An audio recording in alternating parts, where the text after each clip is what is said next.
Ay, mga auntie, mga uncle, nagchika ta before kumatog. Kaning kuan ba? Cheating ba? Nakatawa ko kay kaning cheating, no? Sakit na jud siya sa iro. Sakit na jud na siya sa iro nga di jud mawagtang way gipili nga edad, nationality, or unsa ba? Bisag tiguang pa kayo, bisag magud-ugod ba, bisag 80 anyos patinis manoy.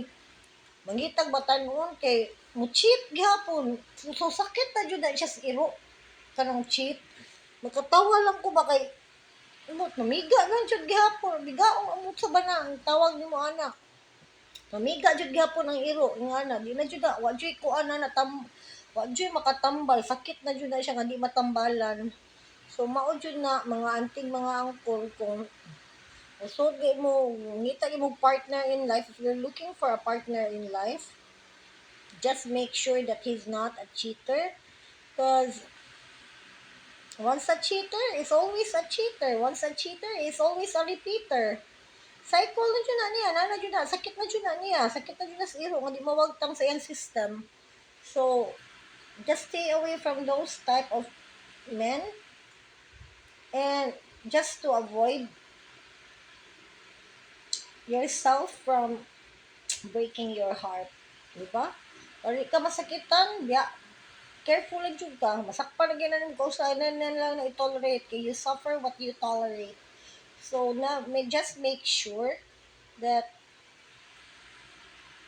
not to be involved with those type of people, or not to invest your time, energy, your love to those kind of people. Wala gipili bababae malalaki. Basta cheater gali, cheater jud. Talagot no. Kasapot na ka lang makakita kung kuan nga maminuang gani. Because I just hate seeing those things, or kanang makita ko seeing those people who cheat. I just hate it because I've always been loyal with my relationships. I never cheat.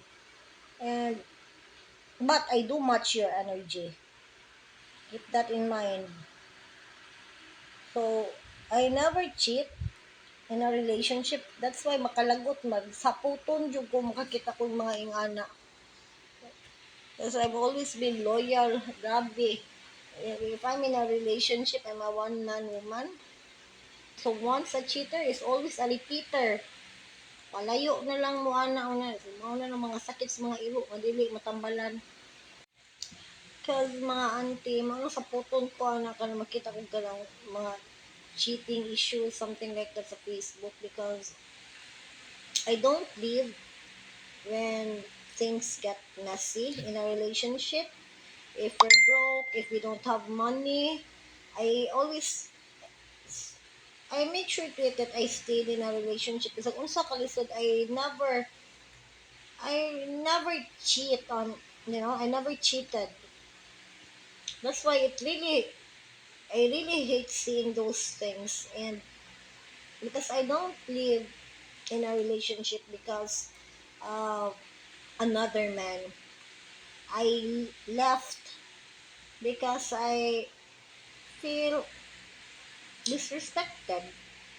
Mauna dyan na siya. That's the reason why I left. And sobra na ba? Abusive na kayang relationship, and it's already toxic.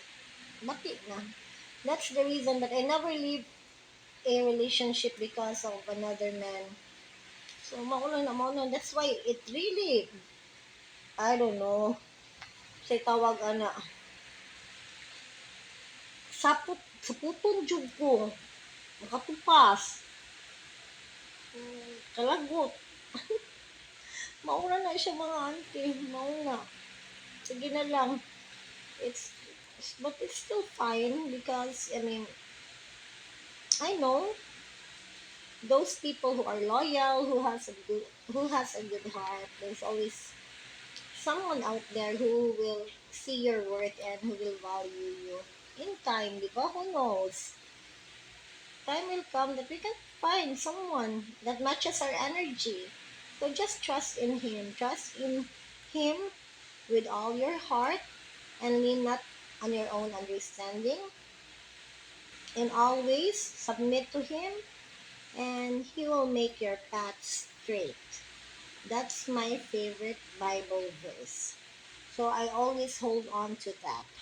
Mauna siya mga auntie. Natupas ko makita ko ng mga cheater, mga cheating diha mga auntie. That's it mga auntie. Mwah.